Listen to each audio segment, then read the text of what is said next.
when you click on your heart icon, we get a 404, and that's because we don't have a route for that. But when you do visit this page, we do want to query the stores that are in our hearts. There's a couple different ways you could go about this, and I encourage you to pause the video and actually try this one on your own because it's all stuff pretty much that we've done so far.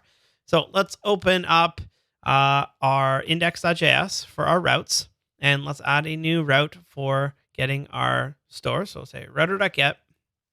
We're going to look for hearts, and we're going to use the store controller get hearts, and that's actually going to be in a sync. So I'll wrap that sucker in catch errors. Good.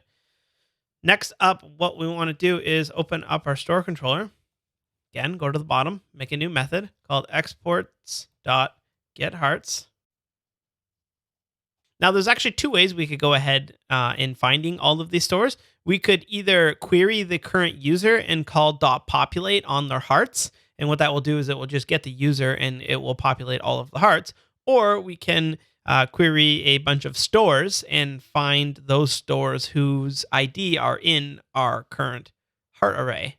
What? Let's try it. Let's do the second way. We've done the first way already. We've already populated fields that were a relationship, but we haven't done where an ID is in an array. So what we're going to do is we're going to say const stores is equal to await our store capital S dot find, and our query is going to be an object. And here it's kind of pretty interesting that we have here. We're going to say where the ID property of the store is in request.user.hearts. So what that will do is it will find any stores where their ID is in an array, which is request.user.hearts. And that's pretty neat because then it will look in the array for us and find all of the stores that we have. So once we have that, let's just res.json the actual list of stores that we have here. And we get a huge array of stores that I've hearted. Good. So what we can do is just take that list of stores and pass it off to our stores URL. So we'll say res.render.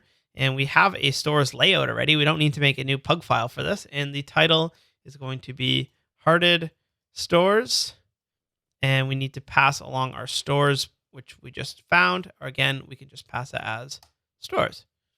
Good. So I'll give that a save and refresh. That's it. That's the end of this tutorial. All we really had to do is reuse our homepage layout, but do a different query where we want to find the actual stores that we have here. One thing is if you open this up in an incognito window, we actually get a error here because we're trying to find the request at user.hearts and user doesn't exist. So what we really want to do here is put a little bit of a middleware that will double check if the person is actually logged in before, because they can't click on this in the URL, but if someone were to send them a link to this, we need to tell them like, hey, you actually have to be logged in before you can specifically see those hearts that you have hearted.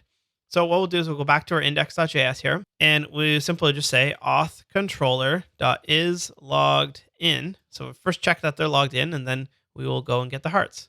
So go back to our incognito window here and refresh, and it just says, oops, you must be logged in to do that, and it will show us the login form. Pretty neat. See you in the next one.